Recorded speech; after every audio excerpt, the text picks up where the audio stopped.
지하 어두운 곳에서 예배를 드리고 신앙의 삶을 살아갈 수밖에 없었던 그런 카타콤의 시대가 재현되고 있는 것은 아닌가라는 생각이 들 정도입니다. 통탄해야 될 상황, 통곡해야 될 그런 상황에 맞닥뜨려져 있는 것이죠. 감기라고 하는 영화가 있습니다. 감기 때문에 온 나라가 쑥대밭이 되었습니다. 엉망진창이 되어버렸습니다. 그냥 흔하디 흔한 것이라고, 일상 속에서 왔다가 지나가는 것이라고 생각했던 감기 때문에 사람들이 죽어가기 시작합니다. 한 사람 두 사람이 아닙니다. 나라 자체가 엉망이 될 정도였습니다. 충격적인 내용이지만 그것은 어디까지나 영화에 불과했습니다. 현실 속에서 영화라고 하는 것은 현실 속에서 일어나지 않는 일입니다. 일어날 거라고 생각하면서 영화를 보는 사람은 없습니다. 어디까지나 영화였기 때문이죠. 그러던 감기가 현실이 되었습니다. 어떤 생각을 가지고 우리는 살아가야 될까요? 그것뿐만 아니라 수없이 많은 영화가 있었고 있습니다만은 영화가 현실이 되는 세상 속에서 살아가고 있습니다. 보이는 것으로만 우리의 모든 삶을 판단하는 시대는 아니라는 걸, 코로나라고 하는, 바이러스라고 하는, 감기라고 하는 것이 또 한 번 여실히 보여주고 나타내주고 증거해주고 있는 것 같습니다. 초대교회 2000년 정도 되었을 때 그때에만 국한된 카타콤인 줄 알았습니다.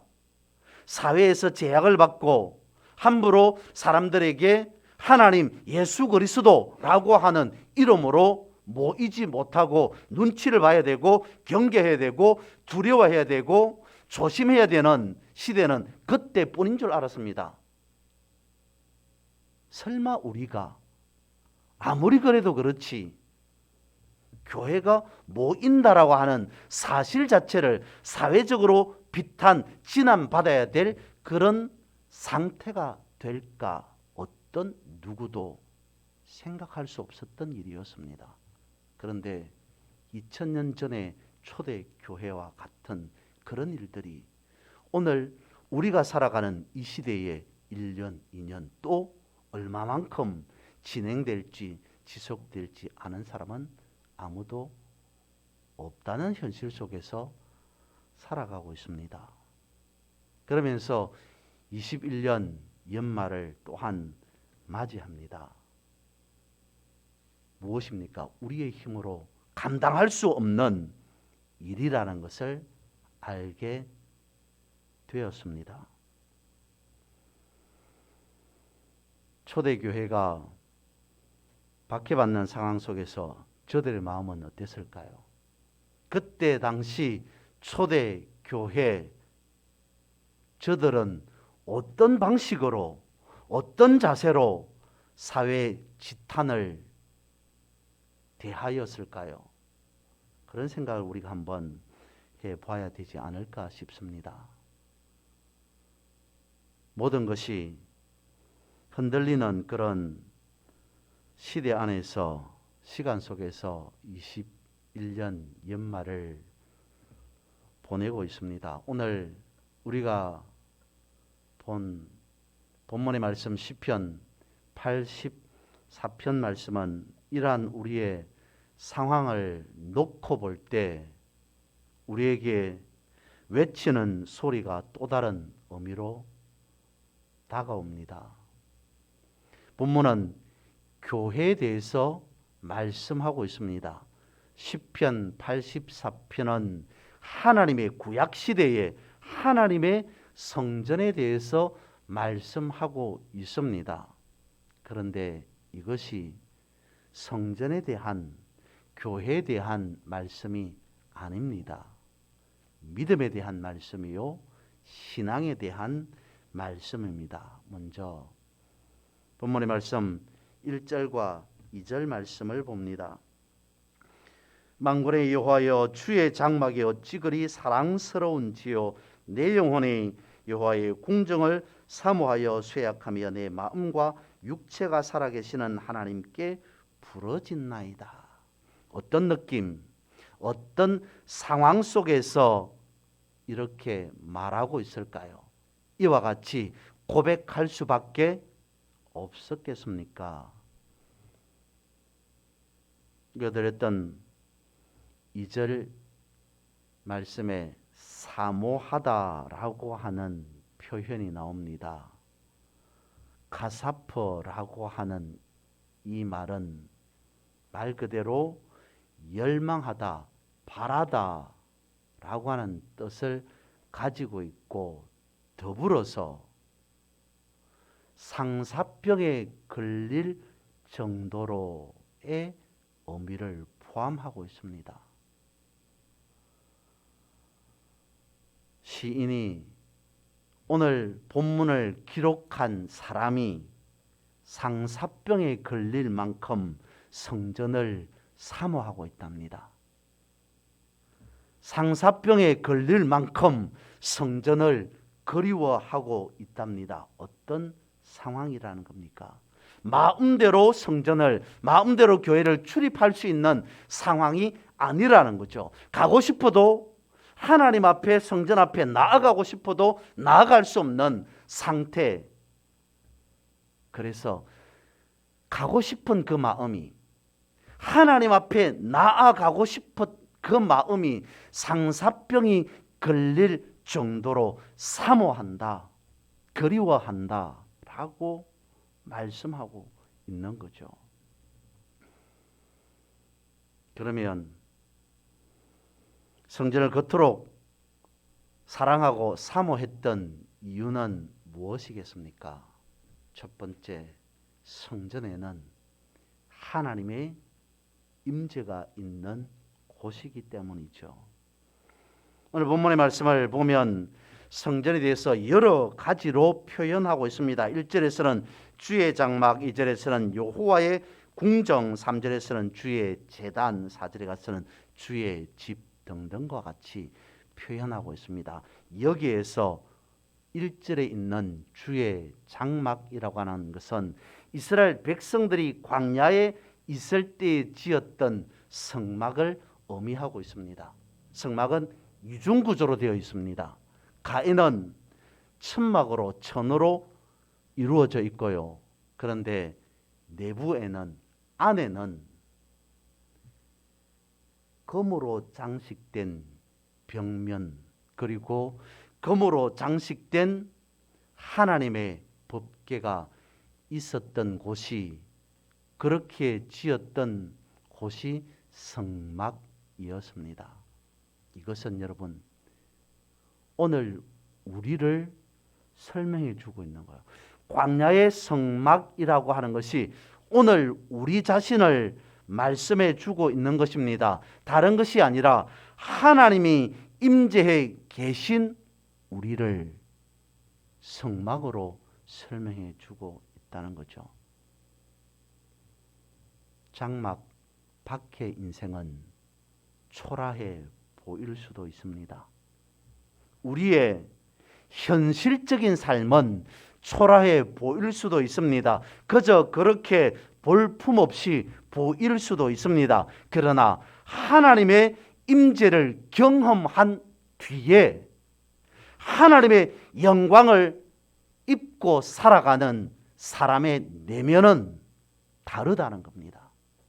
하나님의 임재를 경험한 뒤에 하나님의 영광을 입고 살아가는 사람의 속은, 마음은, 영은 다르다는 것을 성막으로 그렇게 가르쳐 주고 있습니다.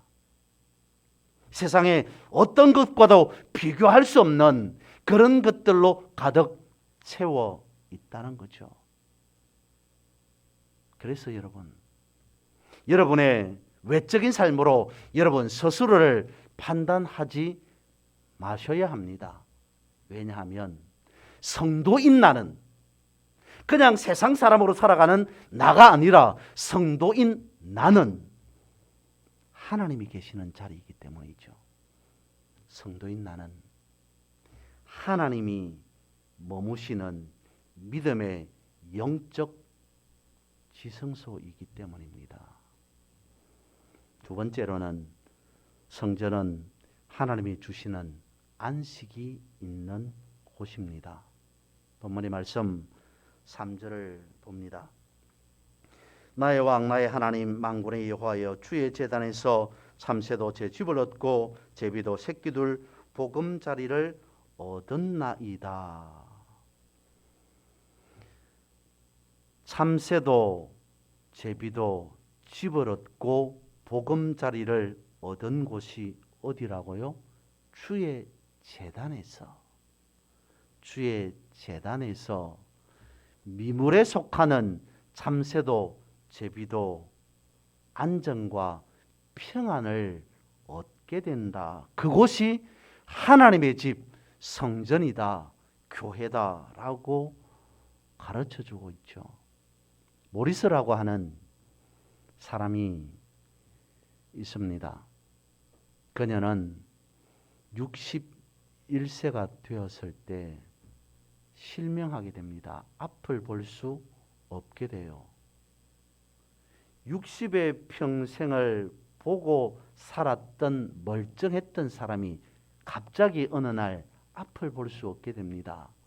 자신의 삶을 비관하게 돼요. 또한 더불어서 나의 이런 모습으로 인해 내 주변에 내 가족은 얼마만큼 힘들겠느냐라고 생각한 나머지 더 이상 삶을 살아가지 않으려고 합니다. 삶을 마감하고자 합니다. 그런 생각을 가지고 마지막으로 하나님 앞에 나아가서 교회에 가서 성전에 가서 기도하고 삶을 마감하리라는 생각을 합니다. 그런데 기도 중에 놀라운 평안이 임하는 느낌을 가집니다. 이제 더 이상 나는 사람들에게, 가족들에게 짐이 되는 삶을 살고 싶지 않아. 이제는 살고 싶지 않다고 생각하고 마지막으로 그야말로 유언과 같이 하나님 앞에 한번 기도하고 나는 삶을 마감하리라 라고 작정했던 사람이 성전에서 기도하는데 형언할 수 없는 안식이, 평안이 그 마음에 이루어집니다. 그걸 그녀는 찬송가 406장으로 옮겼습니다. 고난 내 영혼 편히 쉴 곳과 라고 하는 찬송가가 그렇게 만들어지는 거죠. 1절 가사를 읽어봅니다. 고난 내 영혼 편히 쉴 곳과 풍랑이로도 안전한 포구, 폭풍까지도 다스리는 주의 영원한 팔 어지에 주의 영원하신 팔 함께하사 항상 나를 붙드시니 어느 곳에 가든지 요동하지 않으면 주의 팔을 어지함이라. 성전이라고 하는 장소가 아닌 하나님의 품에 내가 안겼다고 생각하는 순간, 그때까지 이렇게 저렇게 많은 다양한 삶 속에서 현상 가운데에서 일들로 인하여서 흔들렸지만, 휘둘렸지만 이제는 요동하지 않으리라 라고 고백할 수 있었다는 거죠. 절개드리는 찬양 가사가 생각이 납니다. 내가 원하는 한 가지, 그것은 무엇이라고요? 주님의 기쁨이 되는 것. 내가 원하는 한 가지가 있다면 내 삶을 통해서 주님 앞에 주님께 기쁨을 드리는 것, 그것이 내가 바라는 한 가지의 소원이다 라고 하는 찬양이 있지 않습니까? 내 인생 전부를 드려서, 내 삶의 전부를 하나님 앞에 드려서 하나님께서 그런 모습을 바라보시고 기뻐할 수 있다면 더 이상 바랄 게 있을까? 여러분, 그런 삶이 어떤 삶이겠습니까? 온전한 믿음의 삶 아니겠습니까? 세 번째로는 성전은 축복의 장소입니다. 오늘 본문의 5절 말씀이 이렇게 말씀하고 있습니다. 주께 힘을 얻고 그 마음에 시온의 대로가 있는 자는 복이 있나이다.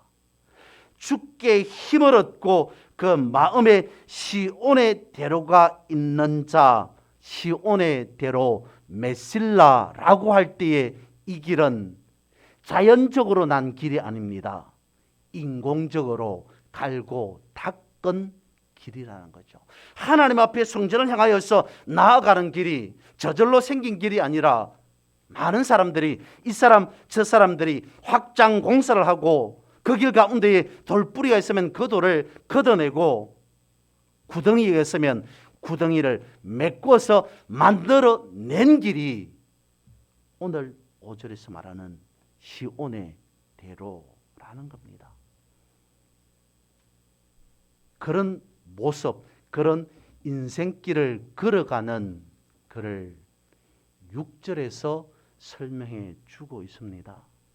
본문의 6절의 말씀을 보면 이 구절에서 고난의 사람으로 대표되었던 욥이 연상이 됩니다. 그는 어느 날 갑자기 자신의 모든 삶이 바뀌어서 온몸에 피부병으로 진물이 흐르는 그런 사람의 모습으로 바뀌었습니다. 몸에만 병이 든 것 아니었습니다. 자신의 삶까지 피폐해졌습니다. 엉망이 되었습니다. 한순간에 나락으로 떨어져 버렸습니다. 자신의 주변에 3명 4명 사람들이 찾아와서 한다는 소리가 욥을 향해서 손가락질하는, 저주하는 말뿐이었습니다. 그런데 그때 욥은 그때마다 믿음의 말을 쏟아냅니다. 물론 욥 자신도 자신의 태어난 그것을 원망하던 때가 있었습니다.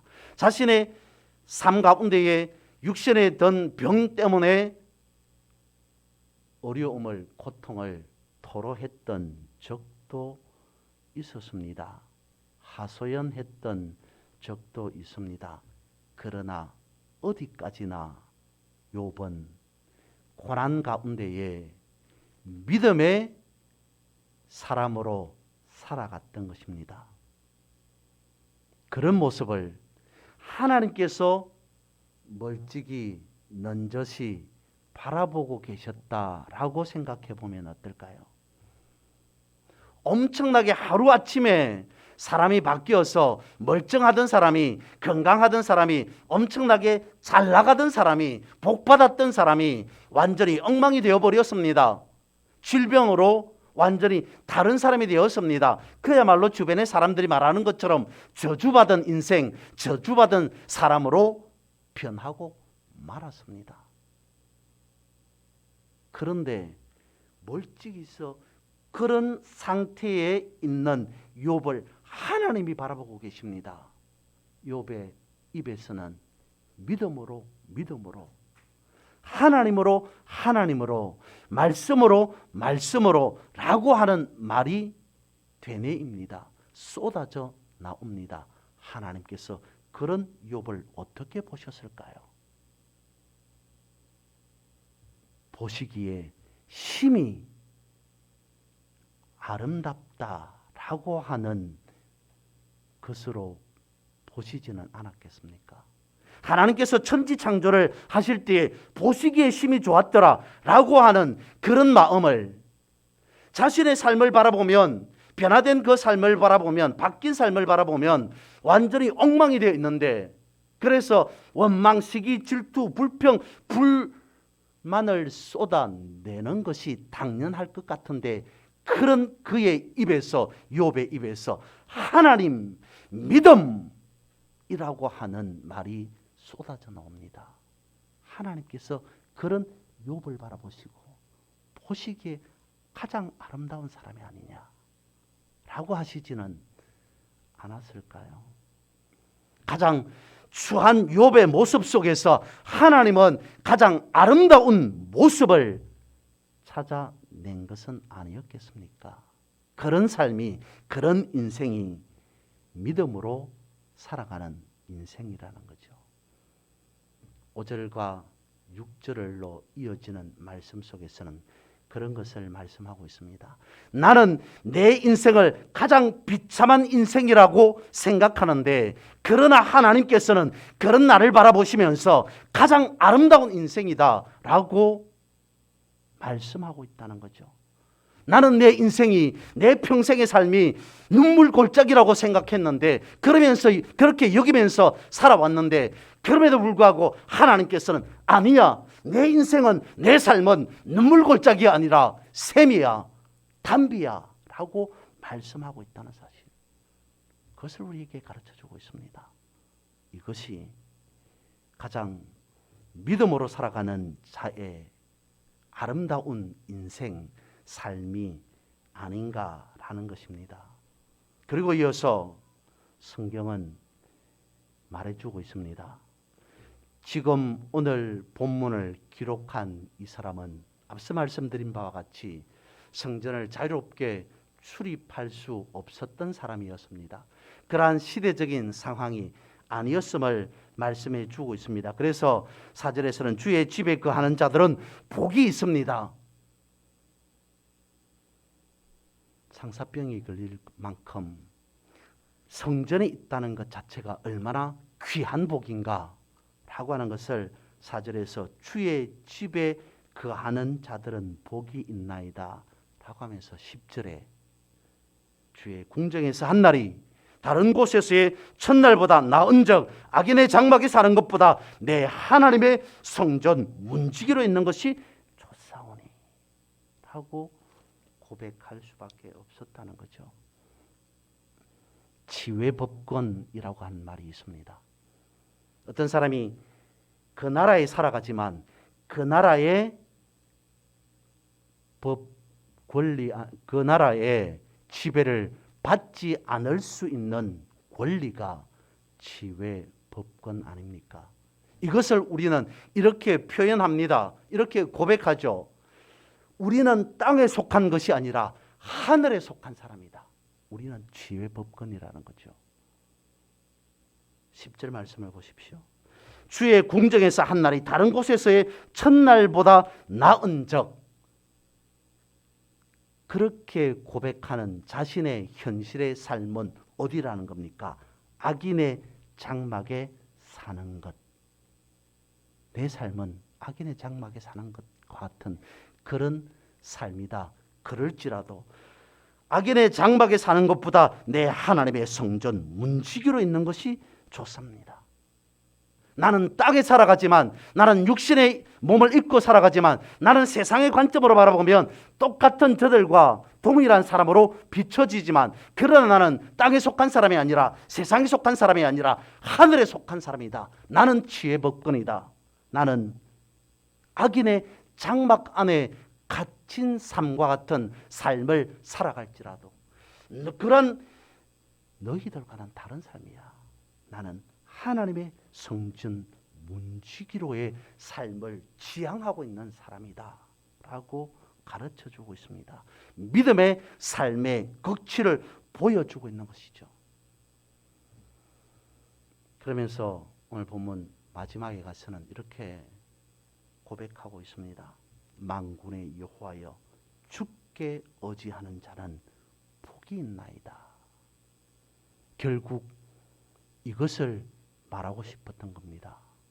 내 삶은 초라하고 피폐해져 있을지라도, 그러나 그것과 다르게 내 영은 오염되지 않았다는 겁니다. 내 영은 정결하고 순결하다는 겁니다. 왜요? 하나님을 바라보고 있거든요. 내 마음은, 내 심령은, 내 영혼은 늘 언제나 하나님을 쫓아 살아가는 삶이라는 거죠. 그래서 만군의 여호와여, 나는 힘없고 연약하고 가냘프고 두려움 많고 겁 많고 세상에서 잘난 것도 없고 연약하고 부족할지라도 하나님은 만군의 하나님이시다. 모든 것을 다 성리케 하시는 만군의 여호와여, 그런 하나님께, 그런 주께 의지하는 자는 세상과 비교할 수 없는 하늘의 엄청난 신령한 축복을 받은 자입니다 라고 하면서 끝을 맺고 있습니다. 세상 속에서 지금까지 그리고 앞으로 가장 낮은 삶을 살아갈지라도, 그의 외적인 모습은 그럴지라도, 그러나 그의 내면은, 그의 영은 가장 높은 곳을 지향하고 살아가는 삶, 그런 삶이 가장 믿음의 삶이라고 볼 수 있지 않겠습니까? 여러분, 믿음을 바라보십시오. 하나님을 바라보십시오. 그러면 거기에 정답이 있습니다. 21년 올해까지 어떤 삶을 살아오셨습니까? 마지막으로 이렇게 말씀을 드리고 싶습니다. 지금까지 내 삶이 물음표였다면 이제 며칠 지나서 다가오는 2022년도에는 더 이상 인생의 물음표가 아닌 느낌표로 시작하는 삶을 살아가는 그런 여러분들 되시기를 주님의 이름으로 축복합니다.